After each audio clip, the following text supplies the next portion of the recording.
생명의 샘가 이영훈 목사입니다. 오늘은 10월 18일 수요일이죠. 신명기서를 묵상하는데 17번째 시간입니다. 5장 22절에서 33절까지 너희가 차지한 땅에서 너희 날이 길리라 라는 말씀을 하셨습니다. 예수님께서 산에 오르시고 자기가 원하는 자를 부르시니 예수님께 나왔습니다. 12명의 제자를 세웠죠. 그리고 집에 들어가셨는데 다시 사람들이 모여들었습니다. 그때 친족들이 예수께서 미쳤다는 말을 듣고 예수님을 데리러 왔죠. 예수님을 비난하는 자에게 성령을 모독하는 자는 영원한 죄가 되리라 말씀을 하십니다. 그때 가족이 예수를 찾는다는 말을 듣고 누가 내 어머니며 동생이냐 하시고 둘러앉은 자들을 보시며 이르시되 내 어머니와 내 동생들을 보라. 또는 형제들 누구든지 하나님의 뜻대로 행하는 자가 내 형제요 자매요 어머니니라 라고 하십니다. 그렇습니다. 하나님의 말씀은 듣고 순종하는 것이며 하나님의 나라의 백성 곧 하늘의 권속이 되는 조건이죠. 모세에게 하나님의 말씀이 주어질 때 이스라엘은 모세에게 하나님과 자신들 사이에 중재자가 되어 줄 것을 요청합니다. 하나님을 두려워했기 때문이죠. 하나님께서는 이 같은 마음으로 하나님을 경외하고 말씀을 순종하면 가나안 땅에서 오래오래 살 것이라고 약속을 해 주셨습니다. 먼저 22절에 두 돌판에 써서라고 하는 내용인데요. 신명기에서 십계명은 이스라엘 공동체의 삶을 다스리는 기본적인 원리로 소개되고 있죠. 이스라엘 백성은 가나안에 정착하면 성공과 풍요의 신으로 알려진 바알의 도전에 직면하게 될 것입니다. 십계명은 하나님께서 온 이스라엘에게 직접 들려주시고 또 두 돌판에 직접 새겨주셨습니다. 거짓신과 탐욕이 가득한 가나안 땅에서 하나님 사랑과 이웃사랑의 삶을 살기를 기대하신 것이죠.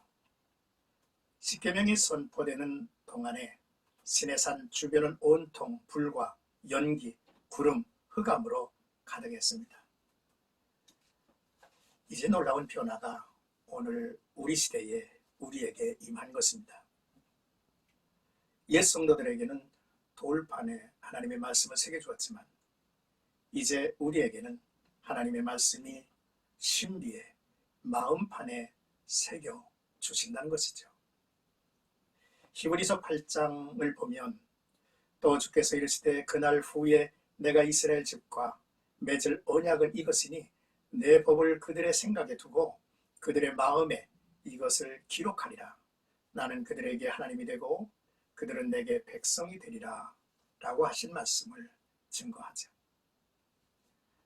고린도후서 3장을 보면 너희는 우리로 말미암아 나타난 그리스도의 편지니 이는 목으로 쓴 것이 아니요 오직 살아계신 하나님의 영으로 쓴 것이며 또 돌판에 쓴 것이 아니요 오직 육의 마음판에 쓴 것이라 라고 바울은 증거하고 있습니다.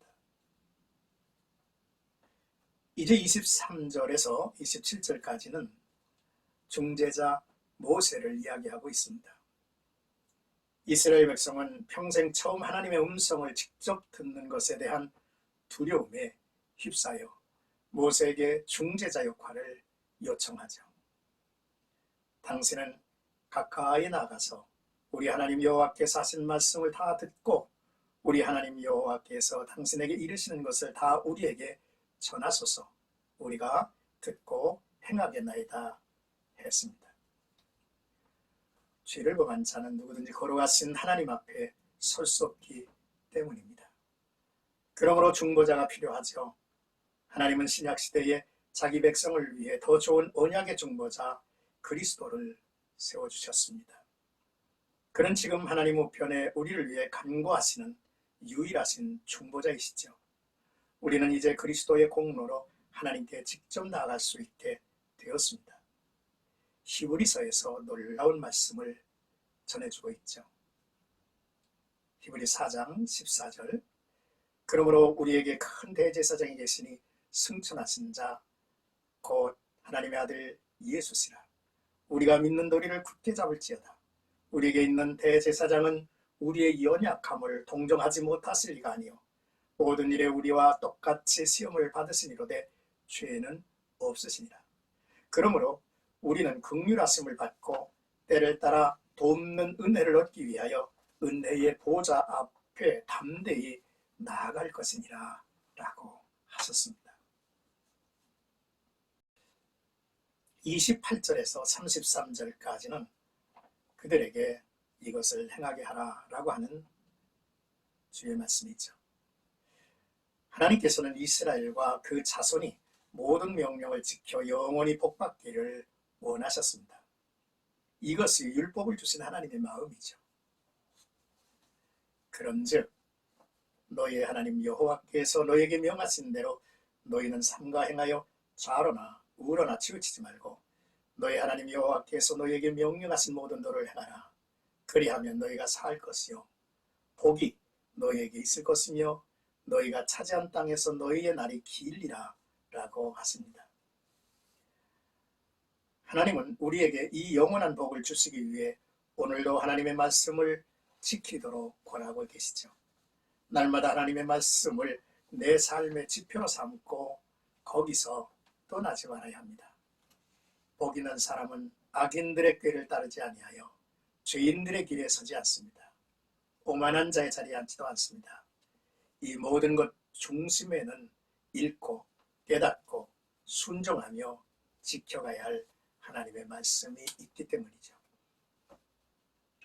예수님께서 행하신 그 위대한 산상설교의 마지막 부분이 이렇게 돼 있죠. 그러므로 누구든지 나의 이 말을 듣고 행하는 자는 그 집을 반석 위에 지은 지혜로운 사람과 같으리니 비가 내리고 창수가 나고 바람이 불어 그 집에 부딪히되 무너지지 아니하리니 이는 주추를 반석 위에 놓은 까닭이요 나 이 말을 듣고 행하지 아니하는 자는 그 집을 모래 위에 지은 어리석은 사람 같으리니 비가 내리고 창수가 나고 바람이 불어 그 집에 부딪히매 무너져 그 무너짐이 심하니라 하셨습니다. 사랑하는 생각가족 여러분, 누가 하나님의 백성이며 그의 나라의 권속이며 그의 가족입니까? 순종하는 자의 목이죠. 하나님께서는 우리가 하나님의 말씀을 순종하여 지키기를 원하십니다. 하나님의 말씀을 마음에 새겨야 합니다. 오늘 하루의 삶 속에서 그리스도를 바르게 따르며 하나님의 이름을 높이고 즐거워하는 삶을 살아가기를 주의 이름으로 축복합니다.